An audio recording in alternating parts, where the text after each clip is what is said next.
Good morning students. आज अपन पढ़ने जा रहे हैं एमएससी फाइनल प्रैक्टिकल के topic study of museum specimens के अंतर्गत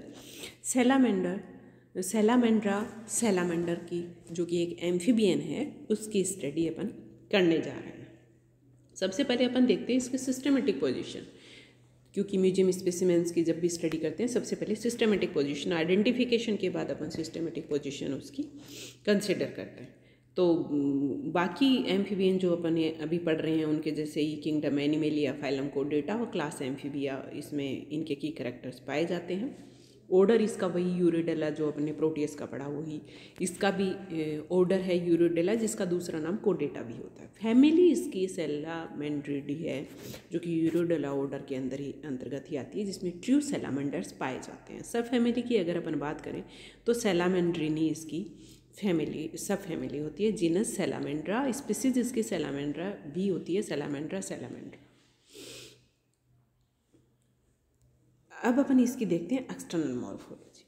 अगर एक्सटर्नल मॉर्फोलॉजी अपन इसकी देखें तो जो सैलामेंडर्स होते हैं उनकी जो बॉडी होती है वो क्लियरली हेड, नेक, ट्रंक और टेल रीजन में क्लियरली डिवाइडेड होती है, क्लियरली भागों में डिवाइडेड होती है।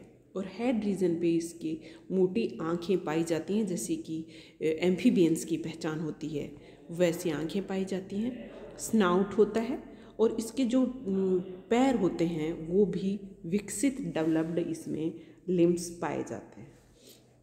और इनकी जो स्किन है वो हाइग्रोस्कोपिक स्किन पाई जाती है, जो कि एम्फीबियंस की पहचान होती है कि वो ह्यूमिडिटी को, जब वो लैंड एरिया में रहते हैं, क्योंकि एम्फीबियंस की पहचान होती है कि उनकी लाइफ साइकिल में कोई ना कोई स्टेज उसकी होगी, जैसे कि लार्वा होगा तो वो एक्वेटिक हैबिटेट में रहेगा और एडल्ट होगा वो लैंड टेरेस्ट्रियल उसका हैबिटेट होता है। तो वो जब टेरेस्ट्रियल हैबिटेट में रहता है तो उसकी स्किन होती है वो अडेप्टेड होती है किसके लिए, इस वाटर अब्जॉर्प्शन के लिए। हाइग्रोस्कोपिक इसकी स्किन पाई जाती है। इस तरह से इसकी संरचना अपन को एक्सटर्नल मॉर्फोलॉजी इसकी दिखाई देती है। अब अपन इसकी स्टडी करेंगे जनरल कैरेक्टर्स की। तो सैलामेंडर जो हैं वो कोडेटा या यूरिडेला ऑर्डर के अंतर्गत आते हैं। एक मेंबर में लगभग 740 स्पीसीज ऑफ एम्फीबियंस पाई जाती हैं और 10 जो ऑर्डर में फैमिलीज़ हैं वो लगभग 10 फैमिलीज इसमें पाई जाती हैं कोडेटा ऑर्डर के अंतर्गत। ये मोस्ट कॉमनली फ्रेश वाटर और डैम्प वुडलैंड्स में पाए जाते हैं। प्रिंसिपली जो टेम्परेट रीजन है नदर्न हेमिस्फीयर के, वहाँ पर सैलामेंडर्स पाए जाते हैं। इनका जो वर्ल्ड वाइड अगर डिस्ट्रीब्यूशन देखें तो नदर्न हेमिस्फीयर में ये पाए जाते हैं। सैलामेंडर्स होते हैं वो शॉर्ट बॉडी होते हैं, 4 लेग इनमें पाए जाते हैं, मोइस्ट स्किन्ड एनिमल होते हैं और इनके लगभग 10 to 15 सेंटीमीटर लंबे होते हैं। बहुत सारों में कैमोफ्लेज पाया जाता है, जो अपना बैकग्राउंड है उसके अकॉर्डिंग इनका कलरेशन, बॉडी कलरेशन होता है और बॉडी जो है ब्राइट कलर्ड होती है इनकी। ये लार्जेस्ट मेंबर है जो कि सबसे बड़ा इस ऑर्डर में पाए जाने वाला जो सैलामेंडर है वो चाइनीज जाइंट सैलामेंडर्स होते हैं, एंड्रियास स्लीगोई, जो कि लगभग 2 मीटर लंबा होता है, और एंड्रियास डेविडाइनस ये लगभग 1.8 मीटर लंबा होता है। जापानीज जाइंट सैलामेंडर भी होता है जो कि जिसका नाम एंड्राइस जापोनिकस होता है, वो लगभग 1.7 मीटर्स लेंथ होती है उसकी। तो जो सबसे लंबा मेंबर होता है वो लगभग 2 मीटर लंबा सैलामेंडर पाया जा सकता है। अगर अपन इसकी डाइट की बात करें तो इंसेक्ट, वर्म्स, स्नेल्स और छोटे एनिमल्स, लगभग ये अपनी खुद की स्पीसीज़ के भी मेंबर्स को भी डाइट के रूप में फूड की जो अपनी रिक्वायरमेंट है वो पूरी करने के लिए कंज्यूम कर लेता है।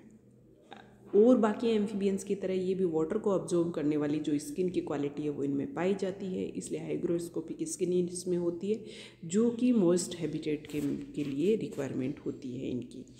और जब टेम्परेचर फ्रीजिंग पॉइंट से नीचे चला जाता है तो ये हाइबरनेट हो जाना, हाइबरनेशन की जो एक एक्टिविटी है वो इनमें पाई जाती है।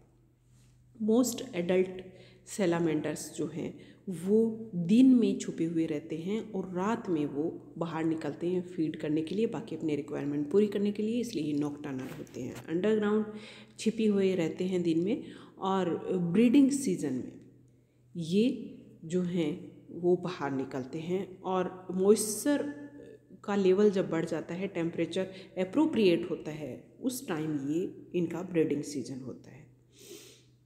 और सैलामेंडर्स जो हैं वो इनकी अगर अपन बॉडी की स्ट्रक्चर एक्सटर्नल मॉर्फोलॉजी अपन देखी तो ये लिजार्ड लाइक इसकी अपीयरेंस होती है, सिलेंडर बॉडी जिसमें पाई जाती है, ब्लंट स्नाउट होता है, शॉर्ट लिम्स होते हैं, और जो टेल है वो इसमें लार्वा और एडल्ट दोनों में पाई जाती है।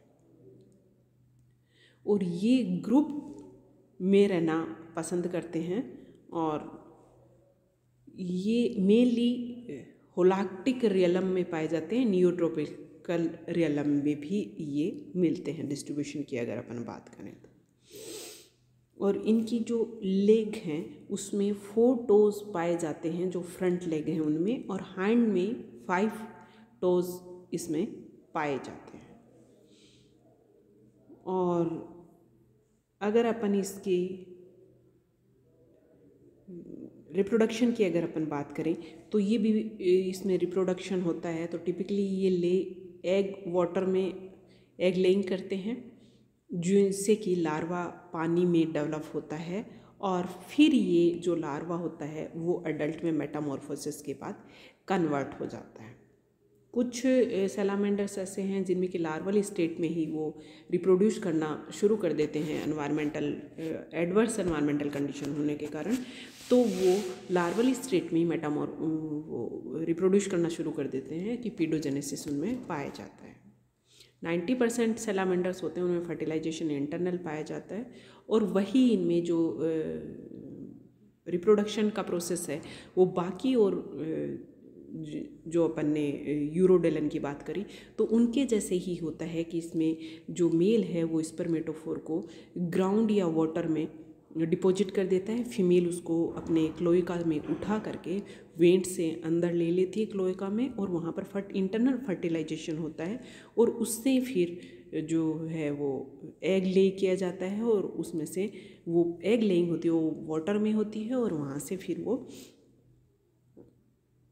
लार्वा जो होता है वो बाहर निकल जाता है, और वो एक्वेटिक अपनी लाइफ कंप्लीट करके मेटामॉर्फोसिस के द्वारा फिर वो एडल्ट में कन्वर्ट हो जाता है। और अगर अपन